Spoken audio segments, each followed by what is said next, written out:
pusong nong kemani Ngam takin ka imuhi Sing sang choin ka khan lo sian Lamen na thang nong gua Sing sang tungi nong lung đam sa Sing vai nong hôm sa khi Sun ton tung zong nong kem manin Tu pa ka lung đam hi Ka lung đam Tu pa ke nong in manin Ka lung đam loa Tu pa ke nong happy ma Ka lung đam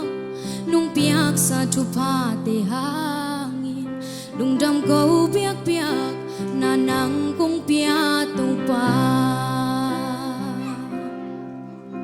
lung zin na le sanan lung mei bang hung tuam zel ha ka lung đam hun ka chi đam hun sim zo lo tam zo ka tua chu te tel zo lo in khi tui kan nul zel ha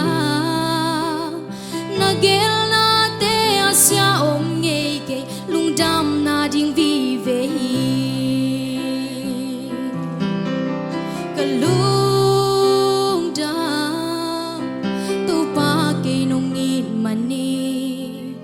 ka lung đam loa tu pa ke nong happy ma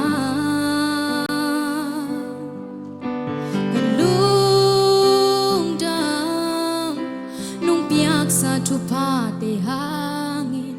lung đam câu piak piak na nang kung pia tu pa lung zin na le